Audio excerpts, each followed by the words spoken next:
Solids exist in different shapes and sizes. The molecules within a solid body occupy fixed positions and their relative distance of separation remains constant. The molecules are in equilibrium with each other and experience no net force.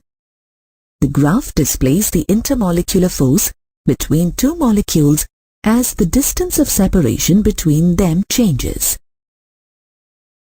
When molecules are at the equilibrium distance of separation, there is no net force between them. If they come closer than this, they experience mutually repulsive forces. The force becomes mutually attractive when the distance of separation is more than the equilibrium value. What happens when a body is subjected to an external force? The body accelerates in the direction of the net force according to Newton's second law of motion. If a body has a set of two equal and opposite forces acting on it, the net force is zero. In such a case, even though the body does not experience any net force or acceleration, the applied forces deform the body by changing either the shape or size of the object or both.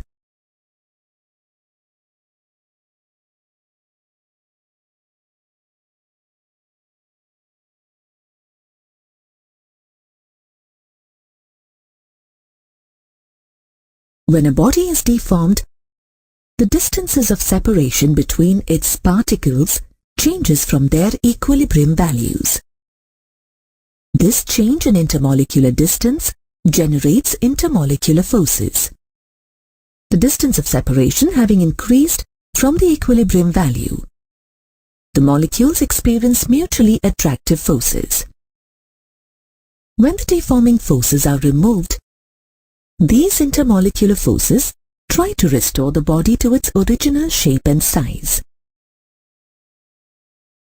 This property of a body, by virtue of which it regains or tries to regain its original shape and size when deforming forces are removed, is called elasticity. The material is called an elastic material.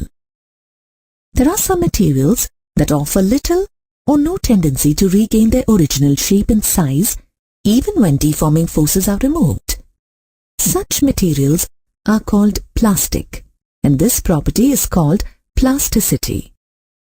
Putty and mud are almost perfectly plastic.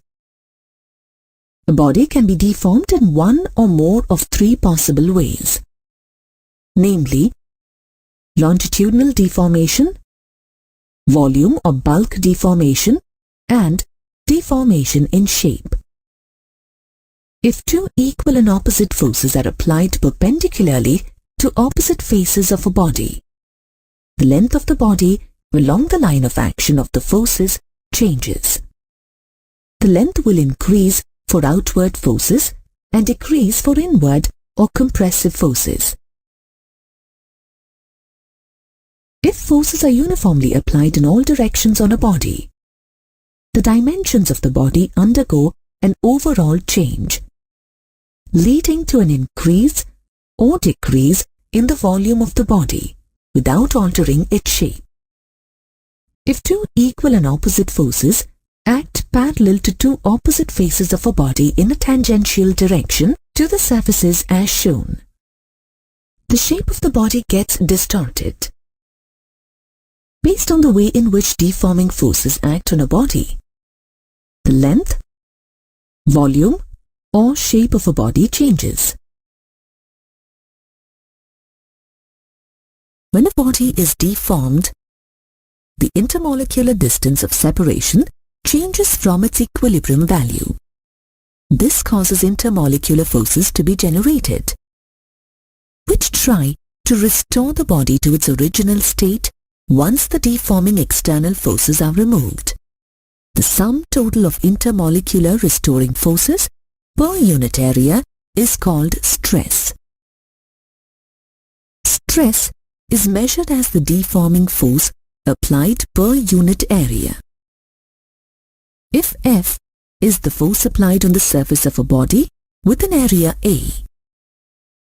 Then, stress is equal to force F by area A. Stress has units of 1 Newton per meter square, which is also called 1 Pascal. Its dimensional formula is ml to power minus 1 t to power minus 2.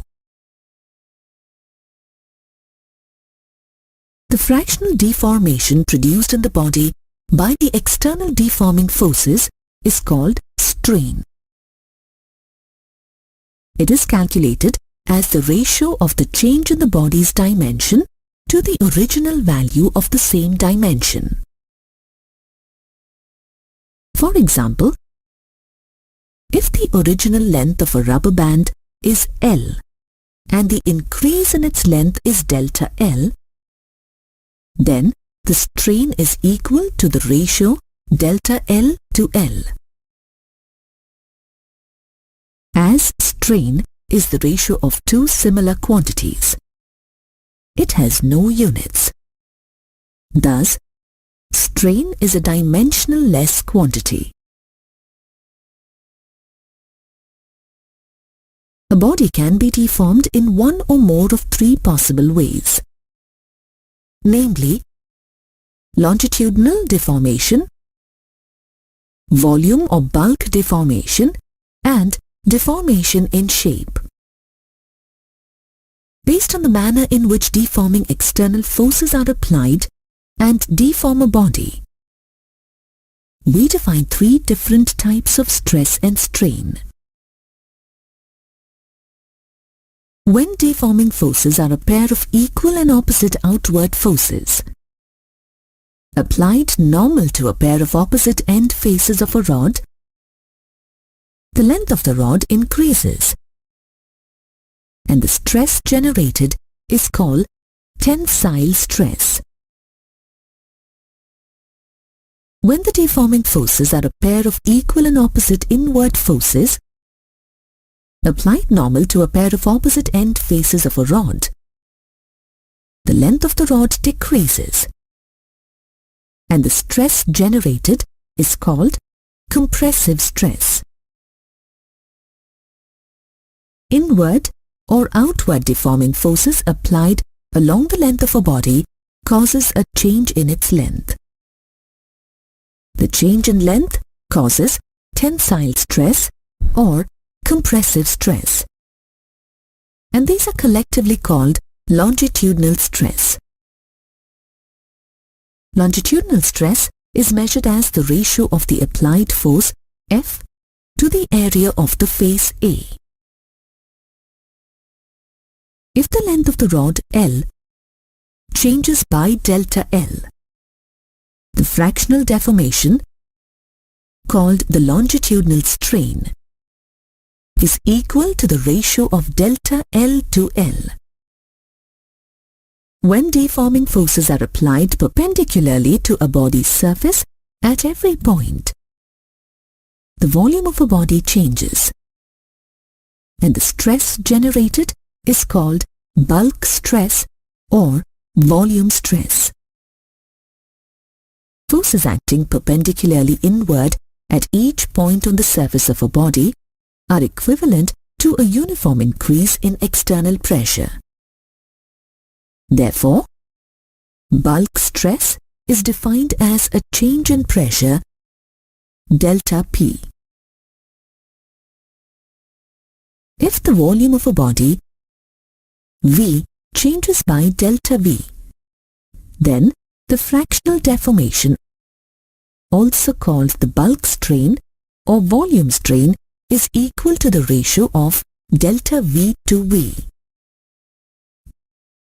If two equal and opposite forces act parallel to two opposite faces of a body, the shape of the body is distorted. When the deforming forces are a pair of equal and opposite forces applied tangentially to a pair of opposite end faces of a body, the shape of the body is distorted, and the stress generated is called tangential stress or shear stress. Shear stress is measured as the applied tangential force F divided by the area of the face A. When a force is applied to the top surface of the body tangential to it, the top surface is displaced laterally with respect to the bottom surface by length dx. Simultaneously, the vertical face of a body normal to the direction of the force applied is tilted through an angle gamma from the vertical. If the vertical height between the two horizontal surfaces is h, then using the geometry of the right triangle, we get the trigonometric ratio tan gamma is equal to dx by h. For small angles, the value of tan gamma is nearly equal to gamma, and hence, for practical purposes, we consider gamma equal to dx by h. This gamma is the shear strain of the material of the body and is expressed in radian. The dimension perpendicular to the faces under the action of deforming forces rotates through a small angle gamma. The shear strain is equal to the value of gamma expressed in radians. Robert Hooke found that for most materials, for small values of strain, the stress is directly proportional to the strain.